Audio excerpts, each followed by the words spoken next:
Are we rolling? Yep. All right. Hello, everybody, and welcome to episode 4 of My Last Two Brain Cells with Maddi and Katy. We're your hosts. And this is the origin story of Maddi the Lash Lady and Katy the Lash Lady. And if you're thinking to yourself, am I about to listen to an hour of two girls talk about how they met? Of course. Yes, that is exactly. You thought right. It's better than that, though. Yeah. We're getting pretty deep. Trigger warning. Trigger warning. It's a juicy origin story. I cannot believe we made it to this point. It really is so, I can't even say serendipitous because it really is God orchestrated how we got here and became close friends. A billion%. There's honestly no other way to explain it. Yeah. And so I'm super excited to introduce to you guys Katy from Katy the Lash Lady. Tell the people a little bit about yourself, Katy. Hey, guys. So, yes, I am Katy, the Lash Lady. And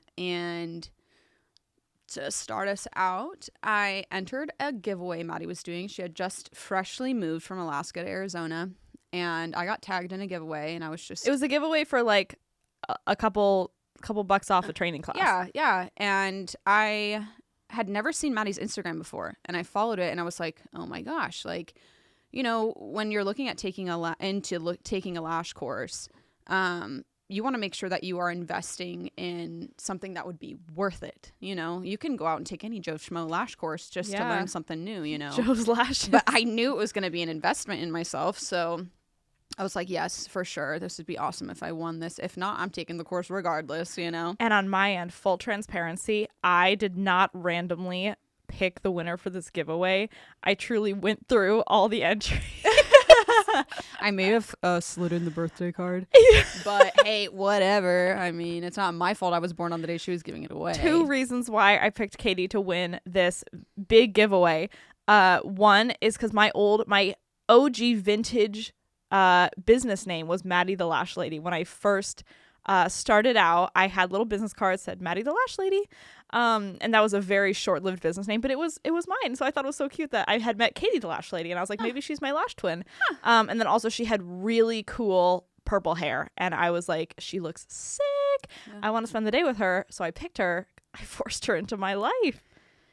So there I was. I won the freaking giveaway on my birthday, which was just like icing on the cake, quite literally.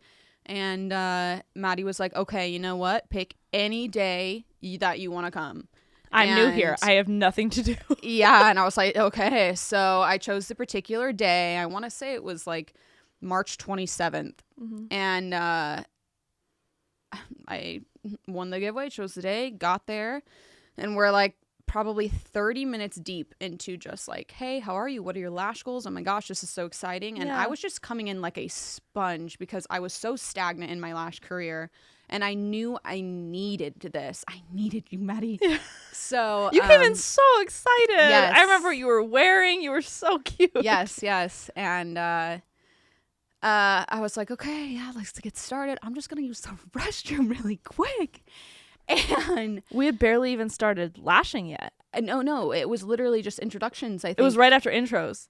And I come back in the room and I say, Maddi, I know you just met me. We've literally known each other for 30 minutes, but I'm having a miscarriage. And Katy's crying. I just found out I was pregnant, guys. And you that was actually the first thing you ever told me. Yes. Is you came into the room and I was like, tell me about your lash career. And you said, well, first things first, I'm pregnant. I'm freaking pregnant. Who cares about lashes? I'm pregnant. You were so excited. Yeah. And I came back in and told her, and Maddie's like, okay. And I'm like, I call my mom, you know, I FaceTime my mom. My mom's like praying over me, like via FaceTime. Like there's just a lot going on. And Maddi wraps me in her arms, walks me to her car, and takes me to the nearest hospital. No questions asked. And, you know, we're driving to the hospital and Maddie's like, Katy, I know we just met, but God has a plan for you. And I was like, I know, Maddi, but it doesn't mean I like it. And it was like from that moment we had known each other for years. Yes, I felt so comfortable. I felt safe. I did too. And I felt like it didn't seem like in the moment it was so heartbreaking, but it didn't feel like a panicky emergency situation. You know, I felt like instantly I was like, this girl is my friend. Like, we're gonna get through this. It's gonna be you know. Totally. And Maddi stayed at the hospital with me until my husband, Steven, could get there.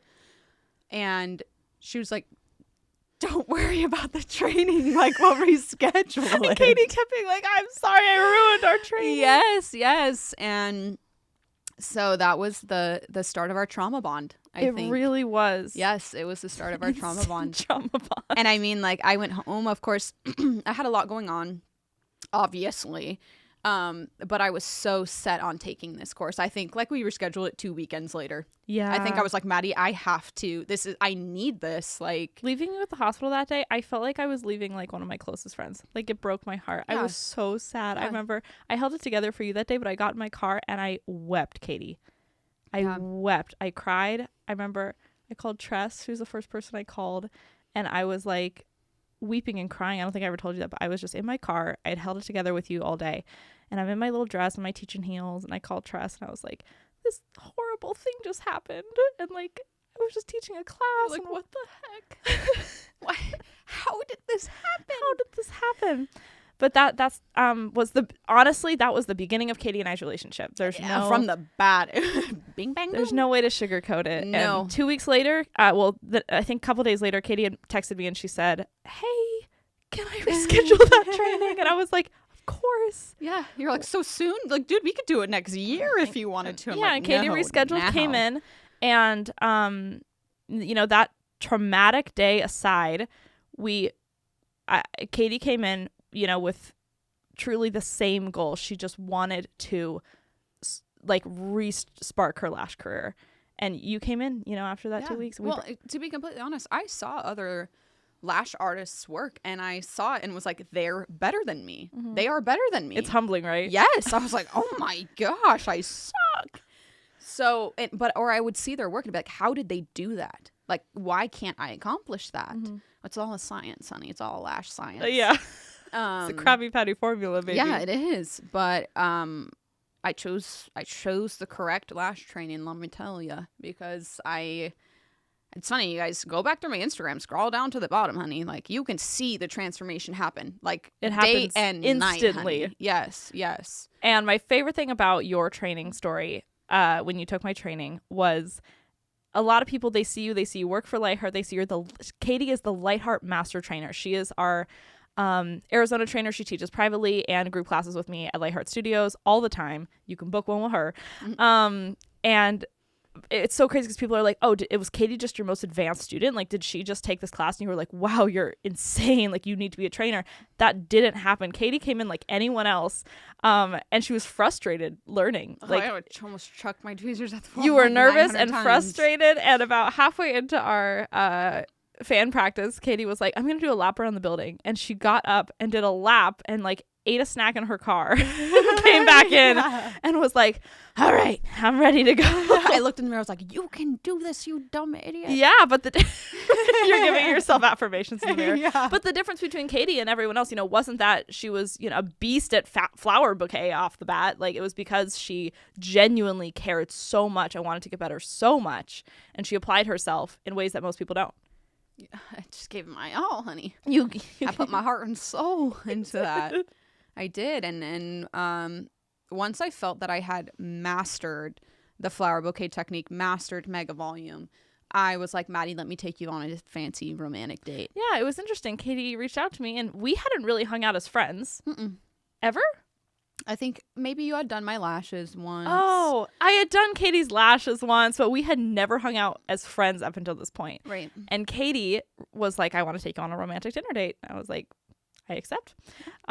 So we put on our finest little outfits and we met up at a fancy restaurant. And Katy had a proposition for me. She had a question. I said, Maddie, look, I want to be an educator. I want to teach students, but I know I'm not going to be able to create a better curriculum than what you have created over time. It was like know the sweetest that. thing I've ever heard. Like, imagine you're an educator and someone tells you that. It's the sweetest thing ever. Yeah, I was like, I'm not going to be able to do it better than you, Maddie. So I was like, could we arrange something to where I teach the Lightheart curriculum? Yeah. Katy brought it up. She made herself a job. Yeah. I was Never like, offered it. I want to work for you, period. So Yeah, and it basically was Katy had the passion and she had that true heart's desire to instill everything she's learned, over the course of her lash career into others. She just desperately wanted that as her next step. And you could see that from a mile away. Like, you had that drive and that passion to give it to someone else, which I think is the most important aspect of a trainer. Oh, for sure. That's it. You know, they could be the most technically advanced trainer in the world, but if they don't have that desire, I mean, no one's booking their trainings. No, and you have to want better for others People too. see right through it. Yeah. It's not just dollar signs. It's not just, you know, like I crave education for others. I like when their eyes light up and they're like, oh my gosh. It's you know? amazing. Like, it's the best feeling ever. So Katie and I really shared that passion so mutually. And she was like, I want to teach this curriculum word for word. She's like, I don't just want to like buy it and license it or anything. Like, I want to be a part of this and like teach as you do exactly the same day. And so it was a done deal. We also had told the waiter that it was our anniversary. Yeah, that we were married. I was like, I'm a robotics engineer. Duh. Katie just pretended she was Elliot. Right. We were trying to get a free dessert. And he did not give us free dessert. No, we paid for that full price, honey. We did. We thought we were so funny. Yeah. Honestly, it was so funny because I think we were just nervous to hang out too. Yeah. I sweated. I sweated a lot. I thought you were way too cool to be friends with me and vice versa. And from that day, you know, we agreed that was what we wanted to do. And we spent, you know, a few sessions really pounding out what that would look like and how Katie would be able to replicate the training identically, you know, with her own personal flair to it. And it took off, and people, you see it from a mile away, and they love Katie. And she got private students, and it got to a point where I started teaching these group classes, and I was like, you know what? These would be a lot more fun with Katie. And there I was, baby. So every group class, once a month, Katie is there with me. We teach the whole day together. It's a lot of fun, and she just brings a really special energy into the trainings. And then from there, we became friends. Yeah. Lifelong besties. Lifelong. Started doing each other's lashes. Yeah. Like, it just, I mean, it has not been easy. I feel like I took on a task, and shortly after we launched, me being a light heart trainer, I got pregnant. That was right after. It truly was like that chapter. It happened at the same time. Yes. And it was so exciting, you know. I remember you called me. We're both crying on FaceTime. We're so happy just because of our history, you know. I've never been more happy that someone got pregnant. Yes. Never been. And it was just such like a joyous time in my life, I'd say. You know, like the training's taking off. I find out I'm pregnant after this awful loss that I experienced. And so pregnancy's going great. Yeah. I mean, trainings are going great. I mean, I'm struggling a bit.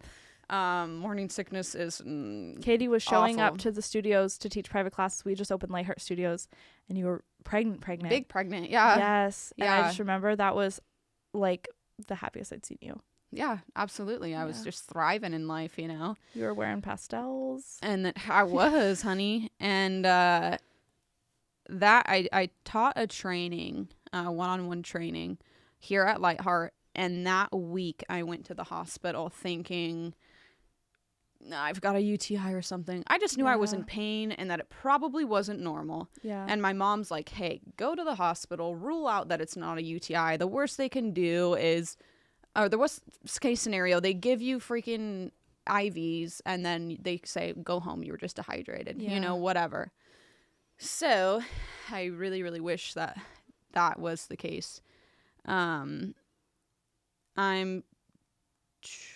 25 weeks pregnant at the time, and I go in, and I'm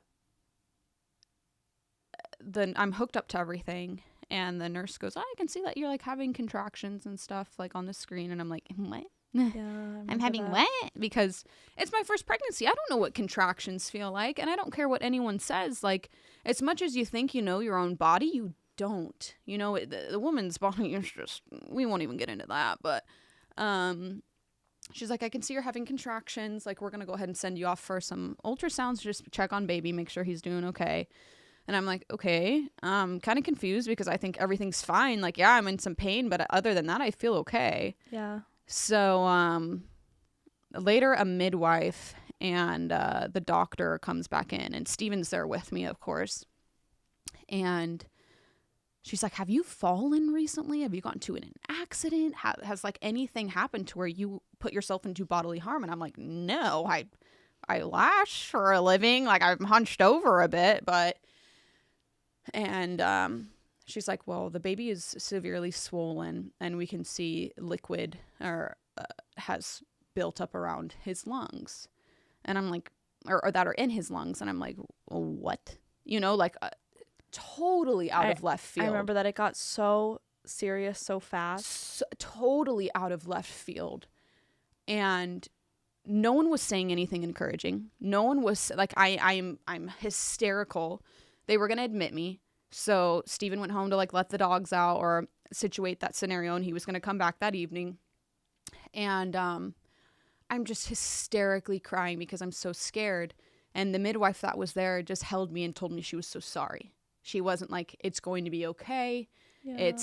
It was life altering in those moments. You go in, and we were waited like 4 hours to be seen. I'm like, obviously it's not that serious, you know? And the next morning, a specialist comes in. My mom's there at the time.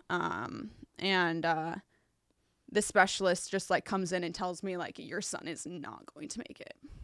Like, this is the worst. Your son has a condition called high drops, and it's the worst condition in my 17 years of being a doctor that I have ever seen. And he's told me, your son is going to die in the womb, and you will have to deliver him. He said it like that? Yes.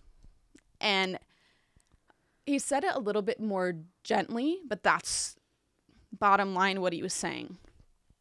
And I couldn't believe it. I couldn't believe it for a second. I was like, there's no way. Like, and he's hooked up to the monitor. And the thing is, his heartbeat was perfect. Yeah. You know? And I'm like, what do you mean my baby's in distress? Like, his heart rate is literally look at him. He's perfect. Beautiful. Yes, yeah. he's perfect. Yeah. So he leaves the room, and Steven and I are just crippled on the bed, hysterical. My mom hysterical. We don't know what to do. What do you even do? Yeah. You know, I'm literally begging my mom not to let me do it. Who wants to deliver their dead baby? You know, being told that, how do you even comprehend you're going to have your child and he's not going to be alive? Like, and every passing moment you just feel like it's closer, you know? Yes. Yeah. The specialist runs back in. And he's like, you know what? I think your son has anemia. I think he might be anemic. If we can get him a blood transfusion, maybe we could save his life. I need to air vac you to Banner University. And I was like, okay. You know, like a spark of hope came back. Like, maybe there's a chance. Maybe there's a chance. Yeah. So the helicopter wasn't available for whatever. They ambulance me to the other hospital. I'm being evaluated. Then I'm met by specialists immediately. They were on top of it. So I do appreciate that stuff more than I can share. So I get there, and they're like, you know what? No, I don't think he has anemia. I think that we need to run some other tests because there's no sign here that there's been a bleed that would cause the anemia. All these things, we can rule that out. Yeah. So they start doing every test under the sun. I'm poked, I'm probed, but in these moments, I don't care. Take whatever you need from me. Like, if this means we can save my son, okay. So, long story short, they're running tests under the sun. They tell me, you're going to be here until you deliver. I'm 3 months out from delivery. Katie, I know. You know, and I'm like 90 days in the hospital. And you were so strong. I mean, to your friends and family, I know not inside you were feeling that way, but I just remember I hold on to, you sent me the sweetest little selfies during that time in your hospital gown. And I was like, it's going to be okay because look how beautiful and, you know, happy Katie is. So like, I hate even thinking back to that time because it was just. It seems so surreal. It's still, this was 6 months ago. An out of body experience. And they told me I was going to be there till I delivered. Still running tests, still doing everything. I'm still having contractions. They think it's just because he's so swollen. So at this point, I was 25 weeks, and he was measuring at a 38-week baby because of how badly he was swollen. So, which explains why I was in so much pain. You know, we freaking Explains the we UTI. skipped to the future, you know? So, they were able to stabilize me, and all of the tests we did, the tests and tests and tests, like poking, probing, ultrasound, this type of scan, like, they were all perfect. They all came back 100% normal. There was nothing wrong with him. There was nothing wrong with mom. Everything was fine. And I'm just like, God, why then? Yeah. Why is this happening if there's nothing wrong with him? Yeah. So they end up sending me home on bed rest, and I was able to stay at bay for another 3.5 weeks. And then I went into labor. There was no stopping it. And I had a doctor's appointment that week because at this point I'm high risk, so I'm going to doctor's appointment weekly. And I had an appointment on that Tuesday, and she had said, because we had an ultrasound and he wasn't moving a lot, and that's a concern, but they also know, oh, he's very swollen, so there's not a lot of room for him to move. Yeah. And she was like, you know, like, I just want to make sure I'm getting an idea of where you guys are at, because if you were to go into labor tomorrow, it's not likely he'd survive. Like, the goal here is to keep you pregnant as long as possible to have a chance at his survival. Yeah. Because at this point, the game plan is to, if I were to deliver him, they would need to establish an airway for him because there was fluid in his lungs. They would need to immediately drain that, establish an airway, and essentially put him on life support, you know, until he could support himself. Yeah. So I go into labor at 29 weeks, and they tried stopping. They had me on magnesium, all these things to stop the labor from happening, and there was no stopping it. And so they took me in for an emergency C-section, and it's weird to think back. You know, PTSD is a real thing, guys. Yeah. It just like sucks you back into that moment. And Katie's a veteran. Yeah, I got all kinds of cases here. It was literally the worst day ever. Yes, and Steven and I are in the delivery room, and we're praying out loud, like, God, please let Jett be okay. Please let him survive. Please let him live. But I remember praying to God and just asking, you know, if he's going to receive healing, heal him 100%. Yeah. Because I don't want my son to live some miserable life because I begged for him to stay, you know? Yeah. So, we have a C-section, which is the most crazy experience ever, being cut open and having something pulled out of you. It's just weird because you're numb, but you can feel it, but you can't. And I just remember my adrenaline was just running, and they pump you full of so much medication, and all of a sudden we turn, and some nurses are like, there's nothing that we can do for your son. There's nothing more that we can do. They weren't able to establish the airway, and I remember my husband saying, like, so does that mean he's going to die? And they were like, yes. Aww. You know, and that's just what we were left with. And Yeah. so I have never been in a state of shock before then. I wasn't crying. I just remember disassociating. I don't know where I was, but I wasn't there. You know, I was not in that room. I can't even imagine. And I mean, thank God my mom was there, because the nurses, they knew she was a nurse as well. And they were like, do you want your mom in here? I was like, yes. And my mom came in, and she held the baby. And because part of me was terrified to hold him, you know, part of me was, what is he going to look like? Is it going to hurt me more to see him? Yeah. You know? But I knew at the same time that I could not have that complete closure without seeing my son. So they take us into the recovery room, and they bring Jett to us, and we hold him. And what's weird, it's like, I'm also letting you guys in on things that you probably don't know happen in the hospital, but you have the option of keeping your baby for 24 hours. And there's like an ice chest that it sits, like, obviously it doesn't look like an ice chest, but it's a cooled area to have because I mean, I would have never known. Yeah, I mean, you have to keep the body preserved, you know. It's dude, it's so wild. So Did you do that? No. Yeah. No. Steven and I both agreed, you know, like I held my son when he was warm.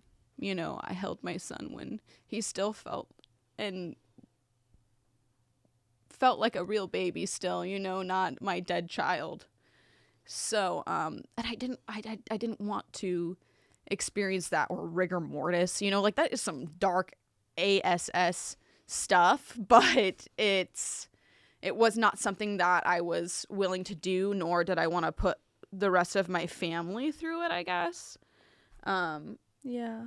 So I feel like I made the best decision that I could have. So, we made our peace, which not really still at peace about it, but it's okay. And also he was beautiful. He really was. He had curly, He dark was hair. beautiful. He had my little cleft chin. He was a perfect combination of both of us, you know? He was perfect, Katie. Yeah. So, must say, and they're always like, a parent should never lose a child. Well, yeah, duh, you know? A lot of things shouldn't happen. But holy cow, it is for sure the hardest thing I've ever been through, and I've been through some stuff, let me tell ya.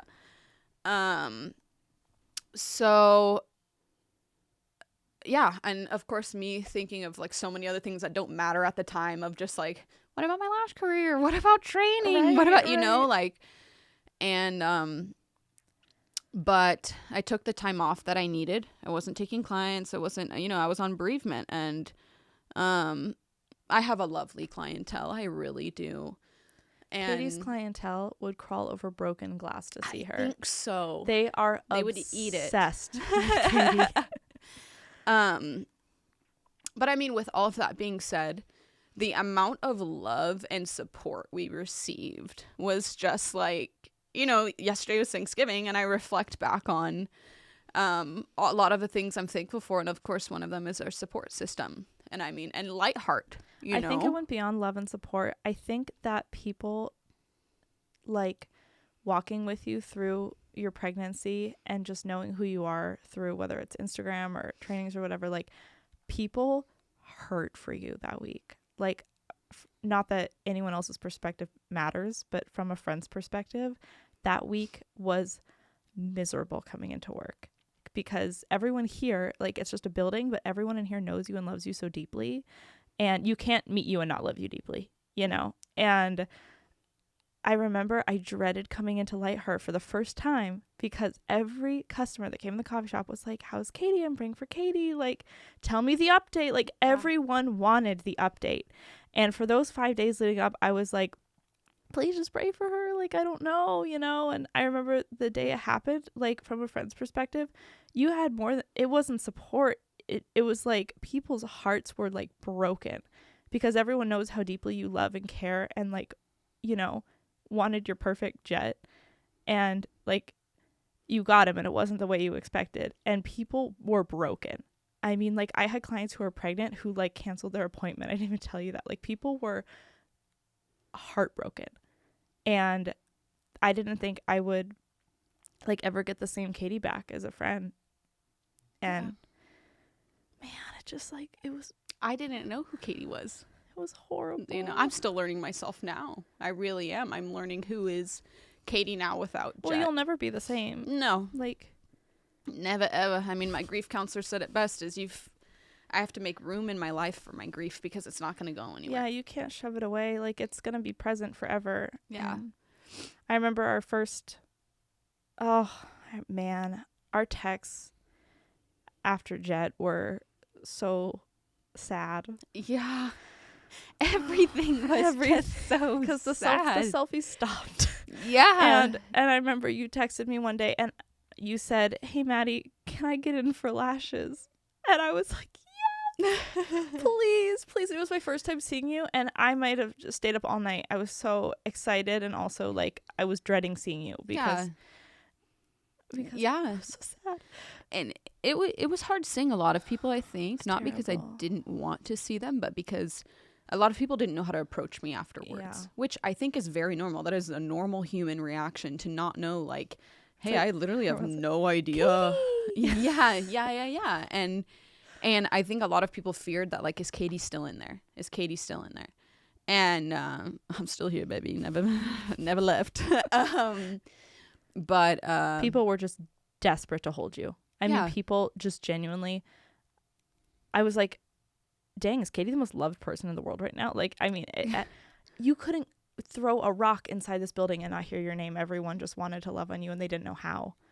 yeah. And that was it. Like, people just wanted to love on you, but it was such a deep ache that, like, no one could, there's no words that can reach that ache, Right. you know? Right. And it's like, what do you tell someone who just lost their child? No. What do you even say? Sorry? I stood in the card aisle for a long time, and like there's nothing that fills that hole. condolences. You know, like, no, it's very true. And or people tiptoe around Jett or bringing him up, and it's like, no, that's my son, and that's my son for life. Katy loves talking about Jett. I do. I love him deeply, and I love that everyone loves him too. You know? Yeah. And he may have only lived 10 minutes, but the impact that he had was, like, I'm proud of my son, you know? Like, he just, he brought so much impact. And I don't know. I don't know why it happened. And I may never, ever know why. But I still have my faith in God. And How would you say you're doing now? I'm doing okay. I have my good days. I have my bad days. You know, honestly, my husband and I, like, our relationship has grown even stronger, I'd say. I think that in situations like this, relationships don't survive sometimes, many a times. But instead of falling apart, we definitely leaned on each other. Yeah. And I can't appreciate him more. He allows me to mourn in any way that I want, you know, any way that I need to. Yeah. I cry randomly all the time, and he's like, the it's okay, best, honey, yeah. you know, like, Mr. Katy the Lash Lady. yeah, Mr. It's the Daddy, best. the lash Daddy, daddy, the daddy, the lash daddy. Yeah. So it's I feel recently I had, like, this epiphany, I guess, of taking my grief and putting it into my work, taking that energy that I take grieving, and even though I just want to curl up in a ball in my bed and sleep for 12 days I was at a so time. surprised by that when I watched you over those months be like, how can I put this into something that'll maybe help someone else? It was miraculous. You know? I didn't know any other way to do it. You know, what was I going to do? Hit the street and do drugs? I could have. Yeah. Everyone would have been like, yeah, it's fine. Just let her. But She's been through a lot. yeah, but it's, I don't know. I don't know what it is. I know I have purpose here, and it's not to just shrivel away into nothing, Yeah. you know? And all the weird coincidences in our friendship, in our life, in lashes, everything, you know? It's like you just can't make it up. You can't make it up. Yeah. Katy and I have a lot of strange coincidences Oh, and similarities. It's so awful. We go through the timeline of our life and we're just like, how did this happen? The same day. Our grandparents literally died on the same day. Yeah, honey. it was horrible. We were teaching a class on Friday together, and we did 2 truths and a lie, and to introduce each other. And Katy goes, "My grandpa died on this day 5 years ago," and I was like, "Oh, I'm so sorry." That night, I had found out my grandpa died. That night, on the same day, and Maddie randomly texts me at like 11:30 at night, telling me what happened, and I was like, "Stop." yeah. And I just think that it just is no coincidence that we were put in each other's paths at the time we did. Not a single coincidence, honey. It was meant to be. And I'll say it to the day I die. Not a single one. So yeah, Katy to this day is such a special addition to what Lightheart is in its entirety, and also just to all the students that come in, I mean, I'm excited for all of them to meet you. And I'm amazed that you shared, you know, your story about Jett to all of them when we get to know them, because I can tell that any opportunity you have to touch them and touch their life, you take it, you know, and I can tell it hurts you every time. I'm like, Katy, you don't have to tell them the whole story. But I need to. But I feel like ever since that happening, you've had this like deeper want to love people, because you can see right through their last struggles and you see their real struggles. Yes. You know, like you see, you know, their shortcomings in their business and how they feel inadequate in this area and this area. And people share a lot with us during last trainings. You know, people come in and they wear their heart on their sleeve. Vomit. Yeah. They know they're not coming to some big box brand training. They know they're coming to somewhere where they're going to get loved on. And you take that so seriously. And so I'm really grateful to have you at the trainings, because it's just this extra layer of love, you know, that you pour out onto people. And I think too, it's important to know that it's like, there are others out there who have been through the ringer, honey. You are not alone. Everyone's going through something. Everyone's got their own trauma. Everyone has their own story, big or small. It is, I think it's really easy to get like sucked up into social media where like everyone's lives are perfect, and we've got the Instagram models and especially beauty service providers. Oh, yes. It is so easy to be like, oh my gosh, I don't look like her. No one will ever come to me. Am I a girl boss? Right? No, I'm a girl loser. So I'm a girl idiot. Yeah, and stupid idiot. Yeah. So it's I just try to be as real and transparent as I possibly can. I'm an open book, honey. Yeah. We always say I got that. nothing to hide. We always say that, you know, we're like, you guys can ask us anything. And people will be like, do you use prepaid fans? And we're like, no, anything. Get out You of can here. ask us anything. I hate you now. Fired. No refunds. Yeah, so it's anything to add, Katy? You know, I just think that it's important to know that whatever you're going through right now, of course, take time for yourself, grieve, do whatever it is that you need to do. You may be grieving the loss of a relationship. You may be grieving the loss of your pet. A client. Literally, good or bad, whatever, honey. But I think that when you decide to regroup, when you look at yourself in the mirror and you're like, pull it together, it's important to know that you can drive that energy into something bigger, something better. You know, I'm doing my best to take my grief and turn it into something beautiful, you know, to help others. There's a lot of women that have reached out to me that are like, hey, I experienced loss too, but I can't bring myself to talk about it, or thank you for being a voice. It's like, that's okay. Yeah. You don't have to talk about honey. it. No, just know that you're heard. Yeah. You are so heard, and you are loved, whether I know you deeply or not, you know? Yeah, we love you. Yes. And I know that's what I was put on this earth to do, was just love people. And I can't help it. Yeah. I really can't help it at all. And that grief, you know, it never goes away. It shape shifts over time. It never goes away, but you just find different ways to grow goodness out of it. Yeah, and you gotta scoot over on the bench of life and make room for it. You know, like you just have to. It's gonna be with you forever. And I feel like as soon as you realize that, and as soon as you fit it into your life, rather than it just being this big dark black hole that you carry around, you know? Yeah. You can find the beauty in things. You 100%. can. Did I ever tell you about my job at hospice? No. I don't talk about it a lot, but I think you did touch on it a tiny little bit. I don't talk about it a lot because it's so not relevant to anything I do now. But I went through a time in my younger life where I was dealing with a lot of grief all at one time. And I had a lot of friends pass, and I had a lot of people in my life pass away. And I was looking for kind of a way to you know, heal a little bit of that grief. And so I volunteered for hospice of Anchorage, and I was a volunteer grief small group facilitator for 5 to 8 year olds whose parents have passed. Oh gosh. My heart. When I tell you You're like bawling. You're like, it's okay, kiddos. I did this short training that they did, and then I was thrown into the small groups, to facilitate. And you're not really teaching or anything. You're just kind of facilitating because they're kids. So, Right. you're playing on the playground, and it's an after school sort of group. And boy, Katie, I have never learned how to heal from my own grief like helping other people with theirs. Yeah. And there were days where I got out of my car and cried, because little kids, they have a way of, they don't understand things fully.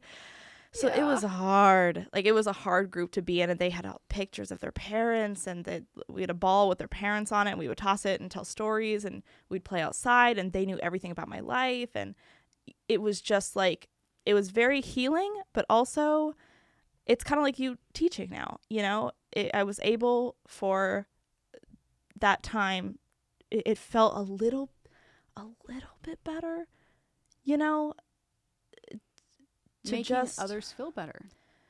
It'll do a little for your soul. Yeah. I mean, if you're feeling so stuck inside your head and you're feeling hopeless, it really does do something to help others that can't help themselves, Yeah.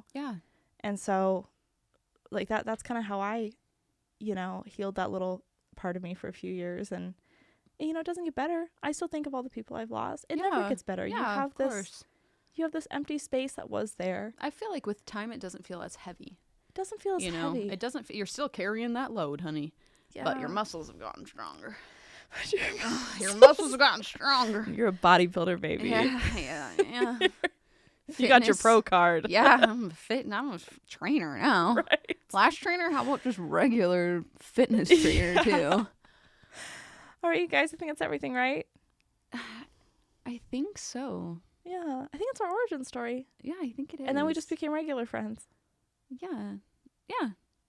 So, and I think, too, I think we're both very similar in the way of we're just trying to put some more light in our dark world we live in, Put the light in light heart. Yeah, and that's why I just be posting silly, goofy stuff. Yeah, and if you don't follow Katie already on Instagram, it's at Katy the Lash Lady. And Katy with a Y, honey. Katy with a Y, honey. She's different. She's not like the rest. She's built different. I am. Follow Katy the Lash Lady. You'll get a laugh.